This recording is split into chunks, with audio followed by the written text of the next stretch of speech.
I've been money craving, started shoebox saving, made some puzzle placements. I know what this life gon' come with, know that they gon' go and hate it. When you make it, they gon' switch and say they love you. Welcome back to Nationwide Sports Talk. I'm Matt Mackey live from West Virginia. Wild and wonderful, y'all. Episode 109 is underway. It's going to be a nice, very great content one. I can tell you that off the get-go. But before we start, I got to introduce the co-host, the man live from Morgantown. Caleb, say what's up. What's going on, guys? Hope everyone had a great week. We are back, and it's going to be another great episode. And like Maggie said, we have a lot to break down. So let's jump right into it. So we're going to start with the college basketball recap, talk about the upsets of the week, what happened, the good games we saw, and then we're going to get into the best games of the week before the tournament or the conference start next week. Power 5 conference start Tuesday and Wednesday.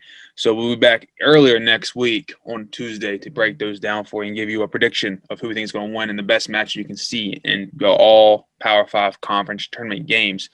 Then we're going to go down the list, talk about the All-Star game format, what's happening, how it's going, the drafts tonight for the teams. LeBron and KD will pick their teams and see how it'll go. Pretty much, we're going to give you a prediction of who we think is going to be picked number one by LeBron and by KD. And to wrap it all off, we're going to give you our top 5 most exciting to look forward to for the 2021-22 NFL season. Great episode. Like Caleb said, let's start it off right. College basketball recap. Backtrack all the way to last Saturday. I thought it was kind of going to be a good game in the Big Ten, honestly. Illinois versus Wisconsin. Iowa was not playing. He ruled out. So I was thinking Wisconsin would get a nice home victory in this one. One of the best players in the country not playing. He's out. So it gives the Wisconsin team a very nice edge to come out on top at home. But the score said otherwise, and Illinois came in to Madison, Wisconsin, and beat Wisconsin 74-69. Caleb, what's your thoughts on that game? Yeah, I'm with you. I mean, I think with Iowa out, I wasn't really expecting them to lose because I definitely think that they're still good enough all around. But I wasn't expecting the game to be this far apart. I mean, I was expecting it to be like a 2 or 3 point victory for Illinois. I mean, Iowa's just such a key part of that offense for them, but they were able to have Demonte Williams step up and score them 14 points and help them get that win. Yeah, Williams did a great job in that big win. It's just surprised me, especially the way Wisconsin came back to fight. If you know what I'm saying, Trice for Wisconsin, you could pretty much say balled out. His 29 points, 19 of those points came in the last 2 minutes of the game. He was on fire, and then what happened was he fouled out. When he finally fouled out, the opportunity kind of was gone. But it was kind of you had to force a foul, and no one else was going for the foul. So he said, "I got to do this for my team," and he did his part. And I was watching the end of the game, and just the way he was playing, his determination, his dedication to the team was admirable, honestly. Yeah, I think this Wisconsin team is going to be pretty good down the stretch. They're still a pretty young team, so I think if they get close to everybody returning next year, I think they'll be pretty good again. I hope so, because I remember when Wisconsin was in the finals against Duke back in 2015, Frank Kaminsky. What a dog he was, senior-led. But another upset we had on Saturday was Florida State, who we think is dominant. We talk about a lot. Scotty Barnes, a phenomenal player, predicted to be a top 10 pick. They go into Chapel Hill and fall to a struggling UNC team. I mean, you could say struggling because they're not ranked. I've known Blue Bloods usually ranked. So they're not ranked, but they lose by 8 points on the road. So was it kind of like a tough loss for Florida State, or was it kind of like, all right, it's a good thing to get this loss out of the way?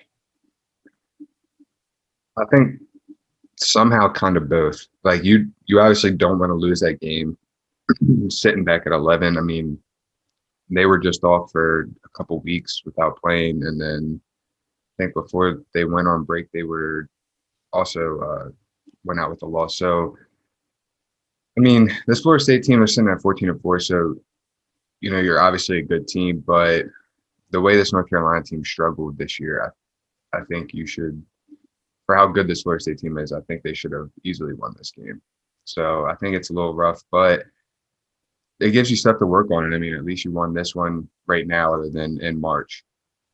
I mean, to give credit with Roy Williams, Hall of Fame coach, hands down. A lot was on the line in the game. If you really think about it, it was going to be his 900th career win. So it's kind of like, all right, boys, let's pull together and get this big victory and get the top 20 team. So there's a lot of, we can say, emotion into the game, which helped UNC get the big victory on that one. And I think it was kind of like, I wouldn't say a tough loss, honestly, because you're going against a Hall of Fame coach who is known for making great teams. And it's good to get a loss out of the way, kind of, before you reach a tournament. So, you know, you can excel in the tournament and keep that drive going to the NCAA tournament, March Madness. Because if you lose in your conference tournament more than 9 out of 10 times, that drive's gone.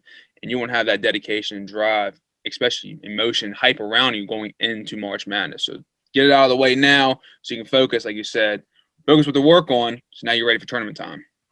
I agree.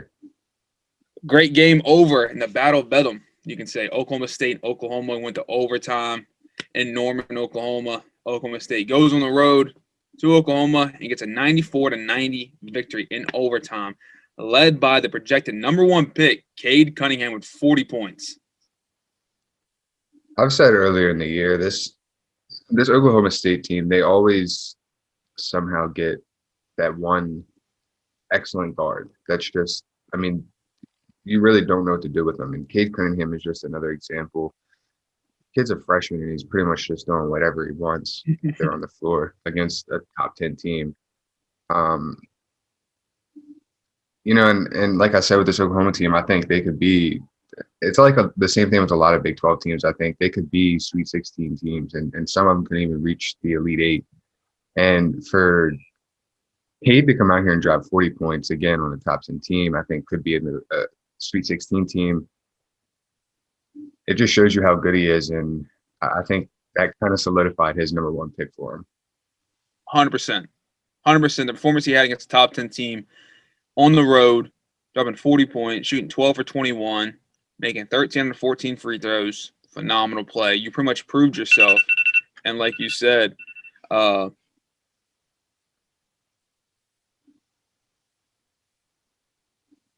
you hear me now? Yeah. Okay. And like you said, Oklahoma's a tough team. Oklahoma State always has that one guard that comes out of nowhere, leading all the way back to Marcus Smart. Mm-hmm. If you look at that history line right there. And Marcus Smart's a gem. He's honestly the heart and soul of the Celtics team right now. I think. Not Tatum or Brown, it's Marcus Smart. Oklahoma State knows how to train great players, and Cade Cunningham is getting trained very well and easily a top pick in the draft. Agreed. Another upset that happened, well, 2 more upsets happened on Saturday, honestly. A lot went down Saturday if you go to not catch up or see what happened. Creighton goes to Xavier, and we talked highly of this game, and I even brought it up late. Creighton goes into Xavier and loses. Number 13 in the country, loses 77-69 to Xavier. And Xavier's always that sleeper team. Always. No doubt about it. When tournament time comes, they are ready to play and ball out, and they make a run every year, no matter what. So then we get this big win against top 25 team, top 15 team to be exact. Yeah, look out for Xavier. Yeah, this is a good key win for them. I think this Creighton team just went in and they just didn't look as dominant as they have in recent games. And they really struggled rebounding the ball. I mean, Xavier just pretty much took over the boards from them. Got a lot more assists than them. I mean, just I think all around just played a better basketball game. Creighton just didn't look like they were ready for this game at all. I watched a little bit of it, and I mean, Zagorowski did his thing with 15 points, but I don't know. I mean, I really talk highly about this Creighton team and how you can have 4 or 5 guys scoring double digits. They did that, and here, I mean, they still lose. Again, I don't really think I can say anything more than like what you said. This Xavier team, they're always a sleeper, and they're really that good. And I'm looking forward to the Big East tournament more than any other tournament. I really am, because you got top seeds Villanova, Creighton, and then throw Xavier, and you can't forget about Marquette, Seton Hall, and even UConn. You cannot forget about those teams, and it's going to be a very exciting Big East tournament without a doubt. Oh yeah. Going to the Big 12, Baylor on the road in Kansas. In the fog took over, and Kansas got a big victory over, at the time, undefeated Baylor. And Caleb, I predicted that. You know what I did? Kansas got a 71-58 victory. Yeah, this Kansas team just pretty much did the same thing Xavier did. They just took over. They knew what Baylor could do, and they knew what their strengths and they knew what their weaknesses were. And Kansas was able to take advantage of that. They absolutely destroyed them on the boards and shut down Jared Butler. I think a big problem with this Baylor team is the playing one game, playing two games, then you're off for 2 or 3 weeks. I think that's a big reason that this game was a loss for them. But again, going into the fog, very tough to play. But again, this Kansas team just took advantage of the weaknesses that this Baylor team had, which aren't many. So I'm very surprised that this Kansas team came out with this win in this fashion too. Yeah, and that's a great win for Kansas pretty much in their season because they finished their last game coming up here this week against UTEP. So great big victory against the top team, and then you get a little cupcake game and then tournament time. And I was going to say a perfect way to send your seniors out too. I mean, it was on their senior night, so nothing better. Couldn't agree more. Looking at Sunday, all right, Caleb, I'm sorry to say this, but your Ohio State Buckeyes took a tough loss at home against them Iowa Hawkeyes. Luke Garza, he did his thing, 24 points, 10 for 16, and 11 rebounds. Double-double again for the man on the road, 73-57-point victory for Iowa. This Iowa team, I think they're starting to find their groove back again. Not good for Ohio State to drop these last two in Big Ten play for them with Michigan and Iowa, but I think they can turn it around come Big Ten tournaments again. Another tournament I'm looking forward to. I think that's just going to be all around just good games. But Luka Garza, man, he's unstoppable, and he showed why he's going to be a top 5 pick and has been the best player in college basketball, I think, since he stepped foot on the floor, or one of the best since he stepped foot on the floor. And my thing about Luke Garza, I was watching that game. He brings back that big man dominance that you saw with Shaq and all those other guys. He brings it back. He can still go out and shoot the ball if he needs to. I was going to say, don't forget, he can shoot. Yeah, he can shoot the ball, but he relies on that post game, that post up, back down, spin, up in the air, floater. He does all the time. He does it to perfection. And I think what happened with him in the offseason, this past offseason, they just said, just work on outside shooting, and you're solid. Mm-hmm. And it panned out pretty well for the guy because he's still dominating, doing work. He's shooting more outside shots this year, but he never leaves his home down low. If that makes sense. Like, he knows where his true spot is. He knows what he has to do to win a game, and he stays dedicated to that scheme he plays. And phenomenally, like, he's a top 5 pick in my eyes. Yeah, I agree. And I mean, again, we talked about this Iowa team a lot this year, and we can go back to earlier in the year when we talked about just if we can get that guard play, if they can get that guard play around them, then that Iowa team could be really good. And we saw some games where the guard play was phenomenal and they blew teams out, and we saw some games where the guard play was shaky and they either lost or came out with a slim margin of a victory. So I think if this guard play just stays consistent through the Big Ten tournament and March Madness, and I mean, we've talked a lot about Gonzaga and Baylor being probably the two final teams, but again, if this Iowa team can get their guard play consistent, I think they could be Final Four or Final 2. Couldn't agree more. Now let's look over on Monday night. Oklahoma State played again. 2-day difference. And what happened? Same outcome. Oklahoma State got the victory at home against Oklahoma, 79-75. Another 4-point win for them. Another close game. And our boy Cade Cunningham didn't do the damage he did in the first game, but he still got his 15 points. Shot 3 for 8 that night. But overall, he proved himself that first game, so he's like, all right, I'll let someone else do some work tonight. I was going to say, it's nice to see that this Oklahoma State team doesn't have to fully rely on him. If they can, they will rely on Cade Cunningham like they did the first matchup with Oklahoma. But this second game, I mean, he still put up his 14 points and 7 rebounds, but they kind of really focused on that post play for them.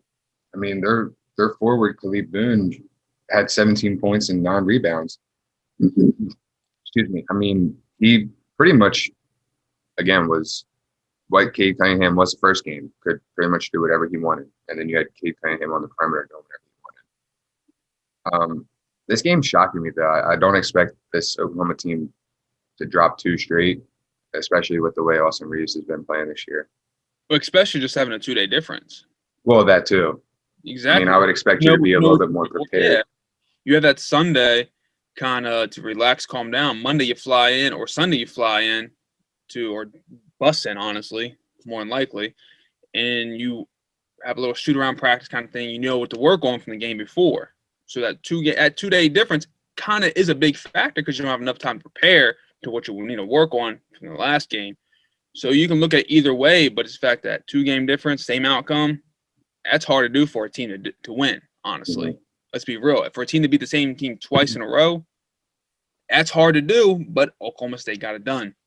Looking at Tuesday, I know, Caleb, I hate to see it, but Baylor winning to Morgantown and got a 94-89 victory in overtime. When you were watching this game, what were you thinking? I was watching this game at work, and I watched us up by 4 or 5. I mean, we had a decent lead with, I want to say, probably 7 or 8 seconds left. And then we go into overtime. Me, personally, I don't understand how it happened because I was doing something at work, so I didn't get to see it. But West Virginia kind of cost themselves this game, I would say. After watching this game, I wouldn't say this Baylor team's – now, granted, I think they're extremely good. Obviously, they're still one of the best teams in the country, but I really don't think they're that much better than this WVU team. WVU really just beat themselves up the entire game, turning the ball over, making dumb mistakes, sloppy passes, not getting the ball in bounds 2 times, making terrible passes over people's heads. I mean, free throws, I can't forget that one. I mean, when we go 1 for 2 or 0 for 2 from the line, I mean,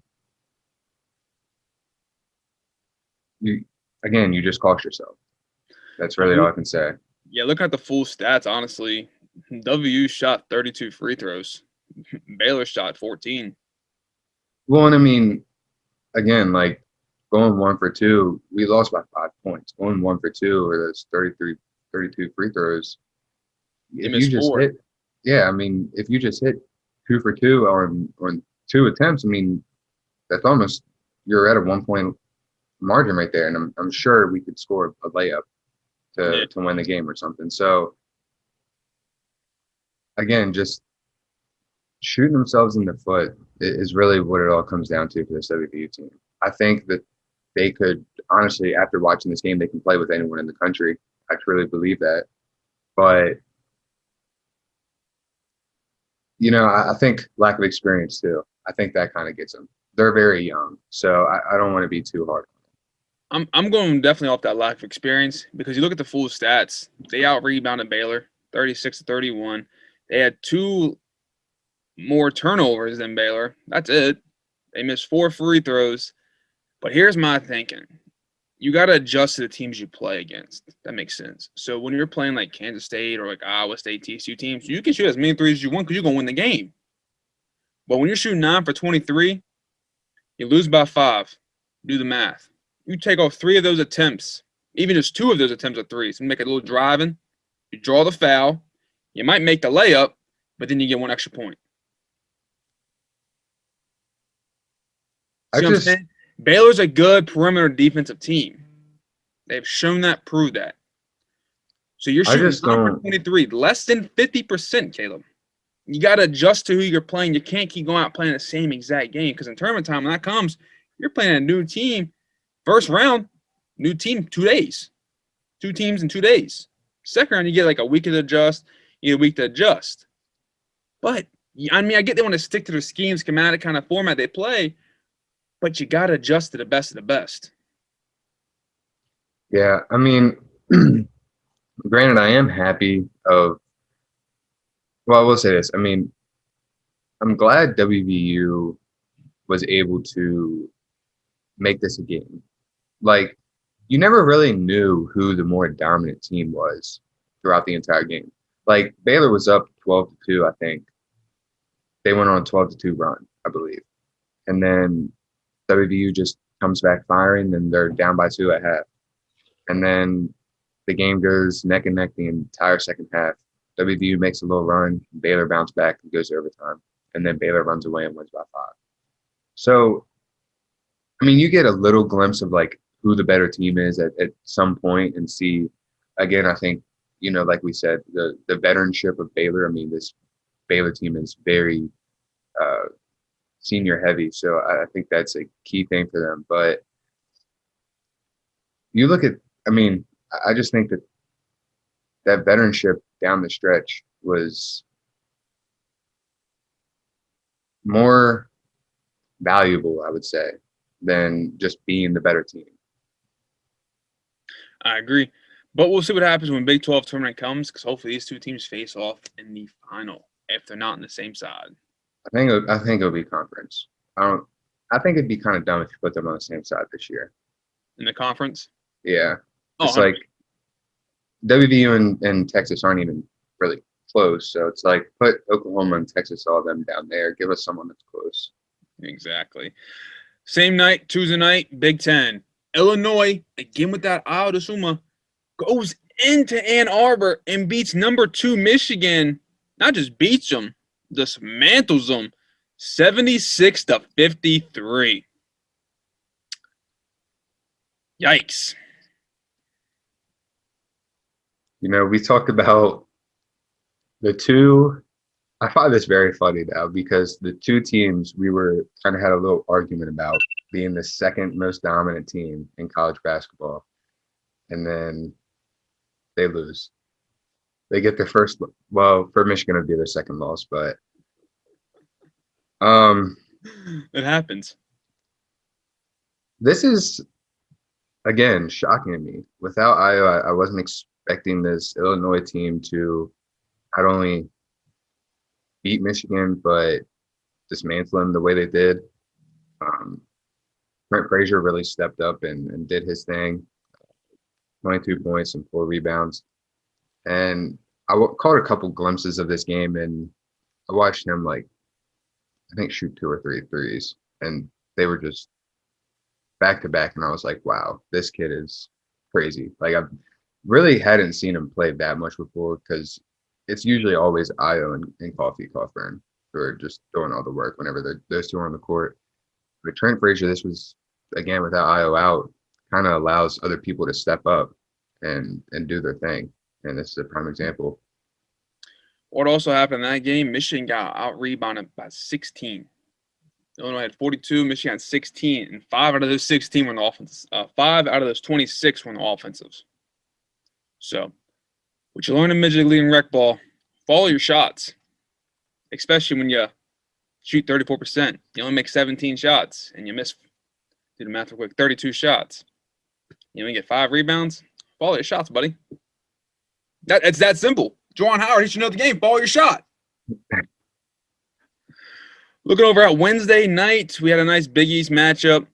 Creighton, Villanova. 2 top teams in the Big East battled out in Villanova. And what happened? Villanova came out on top. After that loss they had on Sunday to Butler, they came back and won against Creighton by 12 points. So what are your hopes for this Big East tournament, honestly? Because I think it's up in the air. Yeah, I think it's up in the air. My hopes are kind of what my expectations are of it being, I think, top 3 tournament. I think the top 3 tournaments this year are going to be Big East, Big 10, Big 12. Just because you have so many good teams in each conference that match up well against each other too.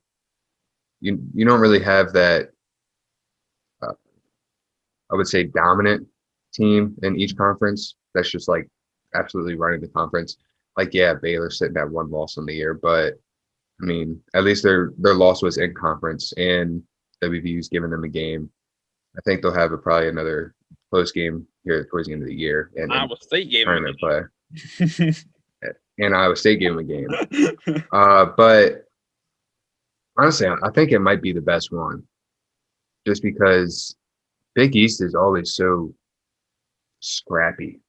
It's been scrappy since WVU and UConn were in there. Well, UConn's still in there, but when WVU and Pitt were in there and all those teams back in the good old days of the Big East, it's always been scrappy, and I think it still will be scrappy. So to me, that's what I really love about the basketball aspect of the game. It's just the scrappiness down low, and that's what the Big East provides. Couldn't agree more. Couldn't agree more. So looking at the end of the week, end off regular season play, pretty much a lot of conferences have already claimed their conference champion, but we still got some couple games to play. Looking at tonight, we got a nice one in the Big 12. Oklahoma State with hand-hot Cade Cunningham going into Baylor. That's going to be a good game. Another good game of the night. Same conference, Big 12. Number 15, Texas taking number 16, Oklahoma and Norman. Honestly, out of those two games, the game I look forward to most is Cade Cunningham versus Baylor. Yeah, I was going to say the same. It's crazy that I'm saying this after just last week, me, again, talking about how dominant and how good this Baylor team is. Up there with Gonzaga, I think Cade Cunningham and this Oklahoma State team can come in and pull off an upset. I mean, he's red hot, like you said. His team's red hot. They're riding this 2-game win streak, I think, right? 2 or 3. And then you're winding down towards the end of the season. I mean, you have all the hype and expectations of wanting to go in and get into the NCAA tournament, get a higher seeding. I think this game they have all the motivation, I think, to win this game. So I'm pulling for Oklahoma State in this one. I am too. I hope they get the nice victory on the road, because another thing to add to Cade Cunningham's resume to be number 1 pick overall, honestly. Moving fast forward to Saturday, same conference, Big 12. And who else talking about? Cade Cunningham and Oklahoma State going into Morgantown. Another good game in the Big 10. You have number 4, Illinois, number 7, Ohio State, and Columbus. I'm looking forward, honestly, to Illinois-Ohio State game more than WVU and Oklahoma State, because Ohio State, they've lost to Iowa. They've lost to Michigan. 2 out of the top 4 teams in the conference. You can't lose to Illinois, because you're number 4 right now in that conference, buddy. So if you want to solidify yourself and end your season off on a great note for tournament play, get that a big victory to keep that motivation going. Like I've said before, what needs to happen. I agree. I mean, after winning 7 in a row, this Ohio State team has now dropped 3. Very heartbreaking. They don't need to drop 4. I will say that right now. I hope they don't drop 4. They need this win. To end their season on a win and a good note, and B, to send the seniors off right. I think it's only right to be a top 5 team, conference rival, all on your senior night. I think this Ohio State team can do it. I mean, again, dropping those 3 in a row, I think they have a little bit of motivation. Same with Oklahoma State going into Baylor. I think they have a little bit more motivation to win this game. But you look on the other side, Illinois has pretty much all the hype coming into this game. I mean, they've just won 2 great games without one of their star guards. So Out their star guard. it's tough for me to say on this one, but I would say I'm a pull for Ohio State. And I hope Ohio State does get the home victory, one for the seniors. And honestly, you got to end your season off high. I'm going to keep repeating myself. You have to do it to keep that hype around you going into the tournament so you have a favor, honestly. Mm-hmm. So it's a nice key victory that they need to get on the game against Illinois. So that concludes the best games of the weekend, because regular season ends this Sunday. And guess what happens the following week? Conference tournament play. So next week, Caleb and I will be doing a college basketball special edition, just talking conference tournament play. That's what we'll be doing. But before we even talk about the next week's episode, we got to talk about this All-Star weekend, man. The teams are not picked yet. They get picked tonight at 8 o'clock. Team LeBron versus Team KD. They will pick their draft pick. Caleb, looking at the starting players you can pick from, who do you think LeBron will pick number 1 overall? Ooh, I would say AD, but obviously he's out with Devin Booker. So I'm gonna throw a curveball. I say he gets a point guard. I'm going with Chris Paul. I think he wants his boy He on can his be team. drafted first. He can't. All the starters gotta be drafted first. I thought he was starting, or is he reserve? He's reserved. Hmm. Ooh, Yeah. Let me give you mine. yeah. I think LeBron, his first pick is going to be with somebody he's always been a fan of. He loves watching play, and who's changed the game for the younger age, and that's what LeBron loves, the kids. He does everything for the kids. I think he's going to draft Steph Curry first. The way he's been playing this year, the 30 points a game he's been putting up, I think LeBron will pick Steph Curry first overall. I could see that, or I could see Devin Booker too. He's not starting. I thought he took AD's spot as a starter. No, so the starters for the West are Steph, Luka, LeBron, And Jokic, right? Jokic, and Kawhi. Yeah, then I'm gonna go Steph, man. I really don't see. I don't Dame think Kuzma a starter. he could go for. Yeah, I know Dame wasn't starter. I thought Devin took AD's starting spot. That's why I said Devin Booker. No. AD wasn't a starter. Oh yeah, he was reserved because they already had Jokic in there. That's right. Yeah, I'm gonna say Curry. I mean, if you want me to pick someone else, I could see him picking Jokic. I mean, I think for him, I mean, kind of the same thing with regular season and last year. Like, no one could stop me and AD, so who's going to stop me and the second or third best big man in the All-Star game? I can see that. I think he's going with a point guard from the get-go. I think he's going to do one or the other. So here's my thinking this too. Why not throw a curveball to social media and pick Kyrie Irving? See, that's what I was thinking, but I think with all the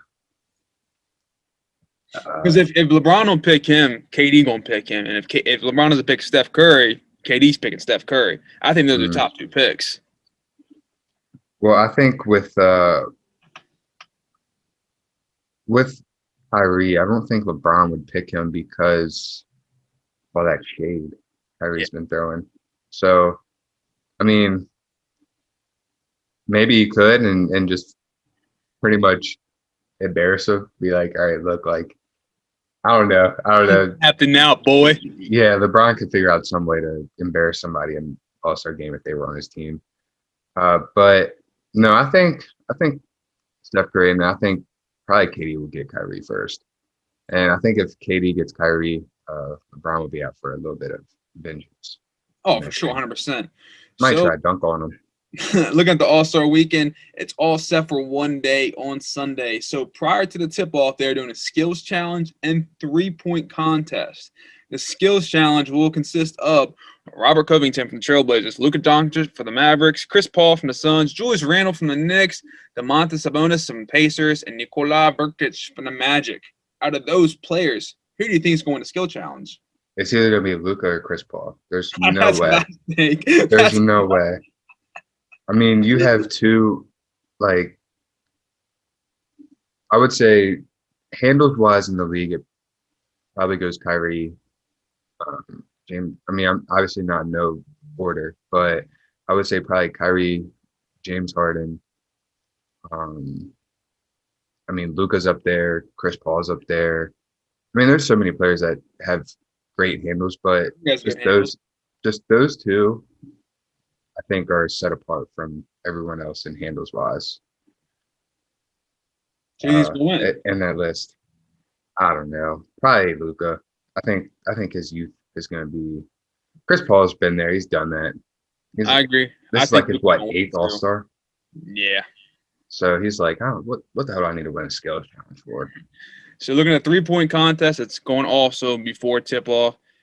Listen, I think this is a hell of a 3-point contest. Devin Booker, Jalen Brown, Steph Curry, Zach LaVine, Donovan Mitchell, and Jason Tatum. Mm, I think Steph Curry gonna win it. yeah, I'm thinking either. I think he'll do some like out of the box shit in the contest. Honestly, like he's not gonna do like the regular format where he just goes, grabs, and shoots. He's gonna do like some like spin around jump shot kind of thing. Like just mess around with it. Like I'm sitting here trying to think if anyone would beat Steph, but then like Booker like could. see that's what I'm thinking. Like maybe Booker, maybe Tatum, because if Tatum gets hot from three, he can shoot. But it's like if Steph wants to make all the threes that he puts up in the 3-point challenge, he's gonna make all of them. So it's like, I mean, we're talking about probably one of the greatest shooters we've seen in basketball. So if he wants to make them, he's gonna make them. So I'm sitting here like I can't go like with anyone else because it's Steph Curry. So yeah, I'm going to Steph in that one. Like if he takes it serious, Steph Curry that. But if he starts to like That's just what I'm like saying. Yeah, a little spin around up in the air, kind of 3-point, the high ball he throws up there, I'll go with Devin Booker. But if he's serious, Steph Curry. If he's just going to have fun with it, joke around with it, Devin Booker. That's how I'm going to go. And the dunk contest is at halftime of the All-Star game. The 3 participants are Anthony Simmons from the Trailblazers, Cassius Stanley from the Pacers, and Obi Toppin from the Knicks. honestly, very surprised they didn't put Zion in that. Second year in the league. Maybe they want to do it for fans. Maybe that's what they're waiting for. Maybe they're waiting for next year Zion fans dunk contest, have the place going crazy. Yeah. Honestly, there's no name that really sticks out on that list for me. I've honestly going off like durability and like athleticism, I'd say Cassius Stanley. I'm saying either Cassius Stanley or Obi Toppin. I mean, I think I've never really known him as a dunker, honestly. I haven't either, but I think I mean the same thing with Steph. Like if he wants to do a crazy dunk, I think Obi Toppin would be the one that would be able to just pull out a between the legs, behind the back. Just something insane that would probably just get him a 10s all across or 9s all across and get him a victory, small victory. But yeah, there's really no names that stick out on that. That's kind of boring to me. Yeah, That's not. but they're also talking they might add a 4th contestant, not for sure yet. It's always been 4. It's always been 4, right? Yeah. I mean, I understand COVID, but if you're doing everything else the same, like the 3-point contest the same, I mean, it's obviously not the same format the 3 days, but I guess because one day, the why dunk not? contest might take longer with more Halftime. people. Yeah. Well, and halftime, so I can understand that. But Why? I think if you don't have anyone who's playing in the All-Star game, like in the dunk contest, then what's it really? I mean, what's But it really matter? like you said, you want Zion in, but Zion's in the All-Star game, so I don't think That is true. Yeah. that's why he's playing. Honestly, so next year when hopefully the thing's gone released, and they have the whole weekend for it, he'll probably be in it more than likely then. Yeah. I think that too of the fans. Like we Yeah, know the fans that's are a going to fan go thing. crazy if they see Zion dunk. Because I was listening to Colin Cowherd on the Herd, and he made a great point. He said, have you ever realized how the Pelicans were never on national TV that much, but they are now since Zion's been in the league? Mm-hmm. And I sat back and I looked at it, I was like, wait a minute, he's right. Like, Last time they were was like when AD was like when they were like, really really good with AD making runs, but So Zion, and he said Zion's gonna be is the biggest thing. He said you heard about him through high school, through college, and he said you heard the big controversy when the shoe exploded from that Duke UNC game. He said you heard all about that, and he said Zion's kind of player. He just loves the game. He said if he wanted to, if he could, he'd go back to play college basketball. I think he would be the face of the NBA. I mean, you still have to outperform a lot of players that were ahead of you. I mean, Luca, I think, is a player who's going to be the face of the NBA. Jason Tatum. But then again, like, no player has really been talked about, like you said, this much with Zion. But his thing is, you got to stay healthy, and you got to win your team games. That's really all you got to do.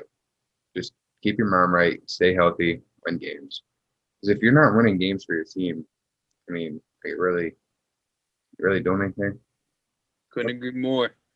What are you It's doing in great the NBA? closing statement on the NBA topic we had today. So, with all that being said, it's time to break down our top 5. What we're looking for to the 2021-2022 NFL season. So, Caleb, kick it off at number 5. My number 5 want-to-see moment for the 2021 NFL season is Joe Burrow coming back healthy with protection and the organization building around him. I think if they build around him, get good offensive linemen, build up a defense around him, and he comes back healthy, they don't rush him back, that Bengals team can have a pretty bright future with Joey Burrow back there at quarterback. My number 5, I would say I'm looking forward to the most is seeing the Saints without Drew Brees, a Hall of Fame player, top 4, you can say top 3 in some debates as the greatest quarterback of all time, and seeing how they can compete to the level they were at with him, but not without him. Seeing that whole transformation, the whole scheme might change with Taysom or even Jameis stepping in. I want to see how that Saints team, if the hype still there around them, of being a Super Bowl contender every year like they used to be with Brees. I agree. My number 4, I think you will probably agree with this one. It might be on your list. Is I want to see Stafford in LA. I want to see if he can actually win some games. We know Stafford is, I think one of a kind of quarterback. I think he's been very overlooked his entire career because he's been in Detroit, a kind of bad football city, and everyone kind of hates that city for some reason within the NFL. But him with Sean McVay and that offense and defense that they have built up over there is, I think, going to be something special, and I want to see what they can do. All right. My number 4 is seeing a full, healthy 49ers team. We know when they're fully healthy, they made that run to the Super Bowl. We know they're dominant, healthy Jimmy G, healthy defense, healthy George Kittle. Couldn't stop them. So since this past season, they were all torn ACLs across the board. I want to see what this team can do when they're full back and healthy. Honestly, make another run, especially now in the NFC West being the best division in NFL. I want to see what they can do. They might have to fix their field out there with all the ACL tears. My number 3 is very recent, and it has to be J.J. Watt with the Cardinals because we've seen what that duo and Murray and Hopkins can do. They've been a top 15. I mean, they were a top 15 defense last year, and I think with Murray, another year under his belt, another year having Hopkins just getting used to each other, that offense can improve, and now they can. They've had a guy on offense they can build around, but now they have a guy on defense they can build around, who is a veteran, who's been there, who's done that, and I think that's great for this Cardinals team. I like that. I like that one a lot. My number 3, I gotta say it. I gotta see Dak return. Before he left, 1-3, ended on a low note, kind of. Obviously, before his injury, he couldn't help. But his dominance year before, I mean, what he did a full year healthy-wise, performed well. Seeing what the team did without him, not so well. And honestly, I didn't know this, but I found this out. In the past 2 seasons, only 2 quarterbacks have averaged over 300 yards a game. 1 being Pat Mahomes and 2 being Dak Prescott. That stat surprised the hell out of me, honestly. Shocked me. And I just want to see what he can do coming back, and hopefully we do the right thing this draft and get defensive players so he doesn't play. Oh, I got to get 40 points this game. To me, it's like Tony Romo back again. defense is terrible. I got to get 40 points every game and then risk my life and risk my career every single play. So hopefully it's a better year with a Dak full healthy and returned. My number 2 is the Washington football team. I want to see what they can do. They have talks of – it's either they have talks or they already released Alex Smith. I can't remember. Who said he still wants to play football. Personally, I don't want to play football anymore just because of that injury, blah, blah, blah. We already know the story of that. Anyways, I just want to see what they have for the future. I mean, our defense, I think, it was top 5 last year. Chase Young has pretty much all the hype around him and that defense. Do they believe in Heineke because of that playoff performance, or are they going after someone in the draft? Are they trying to get Cam Newton back in the Rivera offense? What's going to happen? That's really what I want to know, because this isn't me being a fan of the team. I really think that team could build towards success. They've kind of already done it through draft and getting the right players, but the only thing they really kind of missed last year was DBs and a play caller. I mean, they struggled all year at quarterback and somehow obviously won the shittiest division, but made the playoffs and gave Tampa the closest game they had in the entire playoffs. So I got to have high hopes on them this year. I agree. I think they're going to draft a quarterback, honestly. I think they're going to do that. I think they're not going to go after Cam Newton, which I think they should, because Newton worked very well on the Rivera offense and the scheme he had set for him. But releasing Alex Smith is probably the best thing, one, for Alex Smith's career. I mean, I get you have the heart to play football, but kind of forcing them like, look, you're not playing anymore. It's like looking at a car. You're going about buy a new car. You hit the Carfax. You see all the past. You don't buy the car. Mm-hmm. It's that simple. So I hate to compare it to a car like that, but it's the truth. It's part of life. And I'm like, you proved yourself this past year. You can still play, but you didn't play a whole season still. So yeah, and take a chance on that. Yeah, like I said again, I just wouldn't want him to. Everything he's been through, I just wouldn't want him to risk it again. That was a scary injury, and I can only imagine a scary recovery process. All right, my number 2. I gotta see what this Bills can do coming back next year. Get that running back. Seeing that iconic pick of Stephon Diggs, watching the Chiefs celebrate, pretty much saying, we're going to get you, get our revenge kind of thing. And I want to see how the Bills' revenge can upheld to the standards I have for it. Josh Allen, if he can stay to the highest and he played last season, if Stephon Diggs can still be the number 1 receiver in the league like he was last season, that defense still good but not great. Build that defense. Get a running back. That team has said the O-line played phenomenal for the Bills this past year. But let's be real. Josh Allen was your leading rusher again. Can't have that. You cannot have that. I've said it over and over again, but he has shown he's the best running back on that team. But you can't have that. Get a nice running back. I'm saying Najee Harris, Jarrett Patterson, all those guys. There's a lot of good running backs in this draft. Just go grab one. Just grab one real quick. You know, you have a late pick in the first round. You can either get a top DB or you can get a top running back, because no one's drafting running backs when you are drafting. That simple. So I'm seeing what the Bills can do next season, having what they played, the excellent season they played last season, going carrying over to this season. That's what I'm looking forward to. Bills Revenge Gate, 2021. That's what we're going for. My number 1 is, I think anyone would agree to this in their want to see moments, is fans back into stadiums. I know there were fans last year, but I want to be able to go to a game. I want to be able to go watch my team play. But back to the normal ticket prices too, not the supply and demand prices that you're doing. Yeah, I want fans to safely be back in stadiums, watching people play. I mean, when that happens, everyone's happy. The fans are happy, the players are happy, coaches are happy, and the owners are happy. Why? Because everyone's making money. Well, the fans aren't. They're spending money, but they're watching football. So who cares? And they're drinking. So who cares? But the owners and players, everyone else making money. And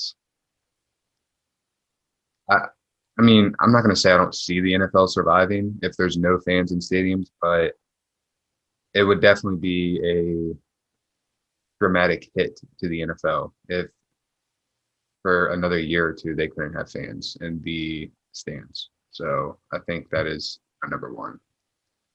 My number one, you've already mentioned it, but it revolves around my favorite quarterback in the league, Matt Stafford.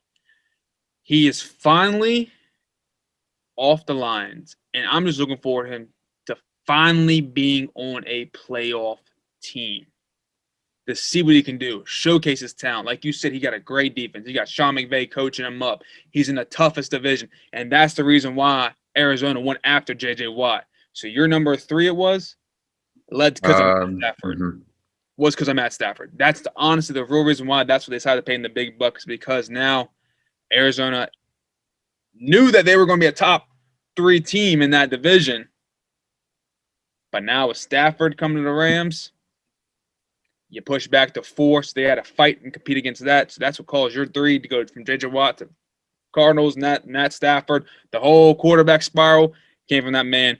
But seeing him finally in a playoff atmosphere, playoff team, brand new stadium, he's getting that finally. He ain't playing that Detroit Ford Field anymore. He's done with that. He got a nice little glass outside around him, got a swimming pool inside, got the overlook of LA on that side. He's not in the cold. He's in the sunny side, warm all the time, getting older in age. Health's still good. Having an O-line block for him, a defense to hold the points down so you don't have to score that many points, having a nice receiver, having a stud running back core. He's got it made right now. And that's what I'm looking forward to see, what Matt Stafford can do with everything around him in a new environment, same player, different coach, different stadium, different community, and he's going to make a run. I'm calling it now. Might be even better than we thought he was. And it's going to make me buy a Matt Stafford LA Rams jersey. Just saying that too. I'm a big fan. I do think they are going to be deadly, so to say, this year. Like, that is going to be the team. I think them, Bucks, and I think Chiefs right now are going to be team to watch. And if you look at Matt Stafford's previous careers, like down the line before NFL, he never really messed with a cold. Let's be real. He played high school football in Texas. It ain't cold there. He played college football at Georgia. It ain't cold there. So he got drafted by the Lions. He's like, shit, I don't got a winter coat. So he had to go buy one. So he don't like the cold. Put him in the hot, sunny side of L.A. Beaches there. Got the sun shining down when you play. Oh, it's a little cold for you, Matt? Don't worry. We'll close the stadium for you. It's made for him. He going to perform well, Caleb. I'm looking forward to that. He's going to shine. And I think he's going to have a good rest of his career out there in LA. And it's going to be one hell of a way for him to end his career, too. Let me know another player who can guarantee you 4,000 yards a season and still not make the playoffs and still not win, be above 500. With the receiving core he had, come on now, he had Kenny Golladay. He's not a top 10 receiver in the league. Then he had Marvin Jones Jr. He's not a top 25 receiver in the league. I know that because I pick them both in fantasy every year because I pick Matt Stafford. I need to get something double point wise. So he makes players better too, honestly. Only downfall is time in Detroit. Never had a defense, never had a solid running back. I mean, okay, we'll bring in Reggie Bush for you, Matt. Don't worry. You know, he hell of a player. He was in college. He did great for the Saints. We'll bring him in. Man lasted 6 games there. Come on now. I was going to say, at the downfall of his career, we'll bring him in for you. Yeah. After that, they didn't do shit. Oh, we'll get your running back next year. We got you. Come on now, bro. You going to do that man dirty. So he's glad he's out. I know for a fact, but he loved Detroit. He did say he loved Detroit. He loved the fans. He did say that, but he don't like the weather. I know that for a fact.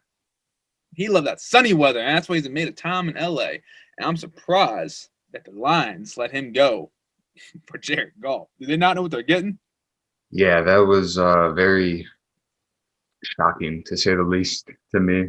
That was can't win with Stafford. I don't think you're going to win with Goff. Just saying. Exactly. So that concludes episode 109. I told you we're into fun like we always do. So, Caleb, say your peace, love, goodbyes.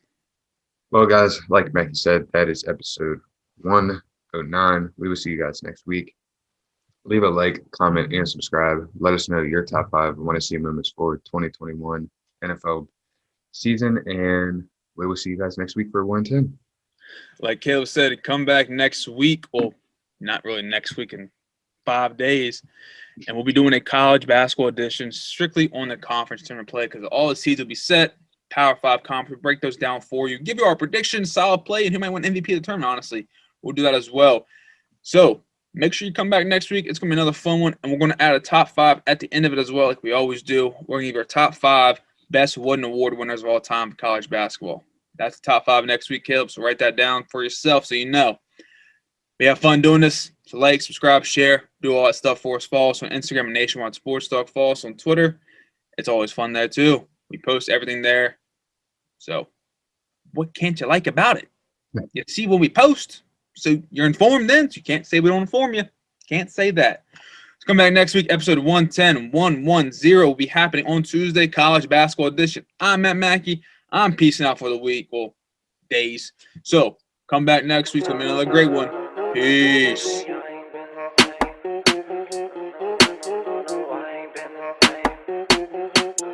Cause lately I ain't been the same, feel like I'm stuck in a maze. And I'm just trying to get out, I'm trying to better these things.